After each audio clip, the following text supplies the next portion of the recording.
Afternoon, boys. Here we are, another day, another stroll.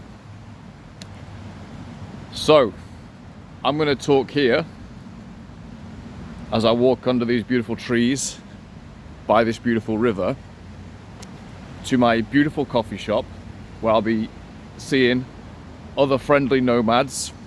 A friend of mine I've just met who used to be in the forces, and now he's heavily into dance. Okay, it's a path somewhat similar to mine. I wasn't in the forces, but I was heavily into the profession, and then I got really into dance at a certain point in life. And so what I've got right now, what I'm demoing, is living in my hyper niche, curating my hyper niche. I love to walk, I love to be in nature, I love to do some of my work outside the house. I work remotely. I like to do some of it outside the house, if possible in a cool co-working space or in a great cafe where I can potentially meet people and occasionally meet real gems like my new friend. Okay, curating the hyper niche life, curating the hyper niche life. So on Sunday I will be going to, it's obviously bank holiday this weekend. Sunday I will be going to my favorite Latin bar. I'll be hitting the bar. In the upstairs section there's going to be a kizomba night. So that's, for people who don't know what that dance is, it's a dance that originated in Angola, spread into Cape Verde and Portugal, and it's become big across Europe. It's somewhat niche, but people who know, they know. So that's my Sunday plans. Those are my weekend plans. I don't know what else I've got lined up, but what I have done is I've curated, even in a city like this, northern UK, I've curated my life. I've curated my life of the hyper niche. Okay, so I've got my Latin kizomba thing on Sunday, I've got my nature, and then I've got my kind of cool, interesting, nomadic, professional thing going on this afternoon. Obviously there's days where I just have to do pure grunt work. There's many days like that, and there's not as much of the fun hyper niche stuff. So let's not paint a fantasy here, but this is very real, and this is very much the way I live my life. And it's not just me. There's loads of people who do this type of thing, curating your hyper niche. Okay, so how do we go about doing it? I think there's a few different levels to it. You can start off locally. Okay, if you're in a somewhat reasonable city, you can start off locally. What's going on in my local city? Pick one or two interests, right? Start to develop yourself within your little local scene. You might make a little name for yourself in your yoga class or in your boxing class. Yeah, it's a hype. And if you have crossover, if you meet people who do both, then you've met someone who's in a hyper niche. If you meet someone who goes to yoga, does boxing, and let's pick a third niche. Let's say also reads also reads magic realism novels. This is a long shot, but if you find someone who does those three things, I guarantee you'll be best mates with them. I guarantee it. If it's a woman, I guarantee you'll probably, if she's attractive, you'll probably have a relationship with her. It's a guarantee. Hyper niche, right? Multiple points of interest, and when you combine them, you're in that rare category of people who've got cross-pollinating interests. Okay, so that's the hyper niche lifestyle. So you start off locally, and actually what I've noticed a lot of people do, let's say in dance, they start locally, then they start to go to other cities. I think it's the same in sport as well. You start to go to other cities in your local area, or your local, 100-mile vicinity. Then what you can do, you can start to go nationally, right? You start to go to, the capital.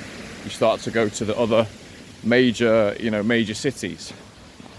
And then inevitably this eventually tends to lead to some kind of an international exploration or move, whatever the field is. It's unless you're literally born in the center of whatever this field is, you're most likely going to end up going on some kind of a pilgrimage, right? So you might have a hyper niche of, a good example of a hyper niche you're a Muslim, and what else could you be into? You're a Muslim who's also into Afrobeat music. It's probably somewhat rare. Who is also into Greek philosophy in a major way, right? You've got those 3 points, yeah? Muslim, Afrobeat, Greek philosophy. There will be people out there like this. For each of those things, you've got ready-made pilgrimages. You've literally got the pilgrimage to Mecca, literally, where you join other like-minded people in that broad niche, that broad religious niche. Although calling it a niche is a little bit demeaning, but you get what I'm saying. Greek philosophy. You've got your local, you buy your books and so on. Get yourself down to Athens. You have to, if you're into philosophy, you have to visit Athens. You have to. Understand what these people were seeing when they looked out over the Aegean from the heights of those amazing hills, the Parthenon. Understand how they must have felt, how utterly superior to all other beings they must have felt. It's actually insane, right? You've got to visit it. You've got to. So you've got a pilgrimage there. Afrobeat, well, I mean, God, London is now probably one of the biggest cities in the world for that scene, and you've got places everywhere, right?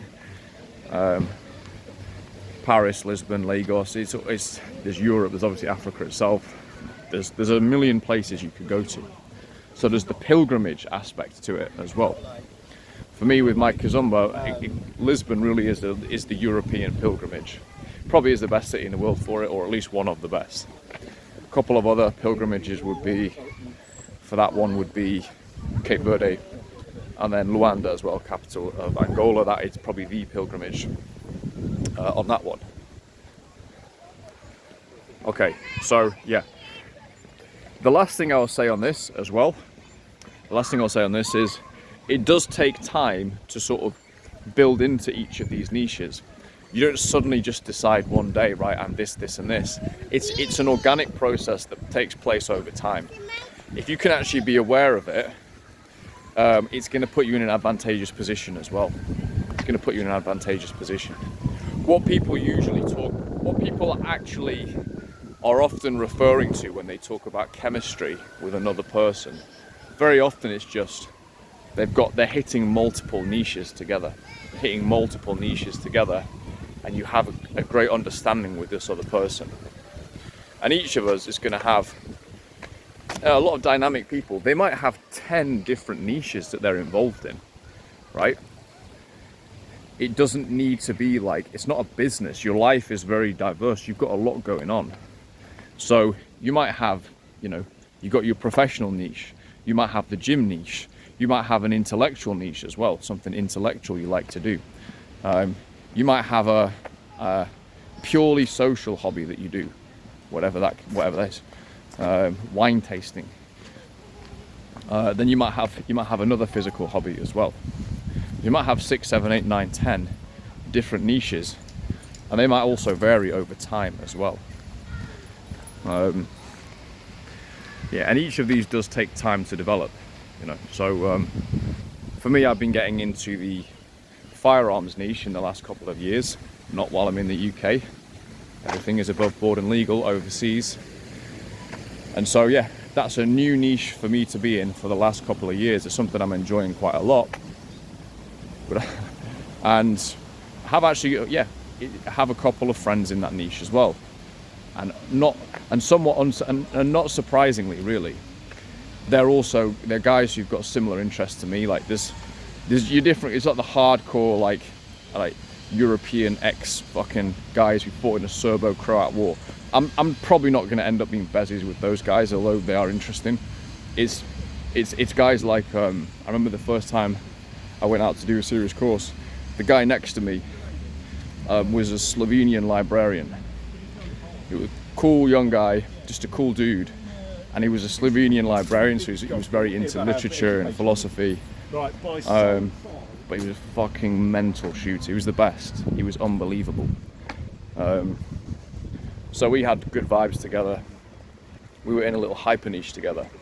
My ex-girlfriend, said this before, she was Dominican professional fairly high achieving professional, really into Kizomba, which is almost unheard of really in their culture. None of those girls are into Kizomba at all. And so I was like, wow, we just start, and she was also fucking the body of, anyway, incredible body. Just good girl overall as well. So we were in, from the very get-go, we were in a hyper niche. And it was like, it didn't take long before it was just like, wow, this is incredible, you know. So build out your hyper niche life, guys. Take your time with it and enjoy it. This is the ticket to happiness, in my experience. So wasting time with people who aren't even in your niche, you know, and give your time to people in your niches and hyper niche.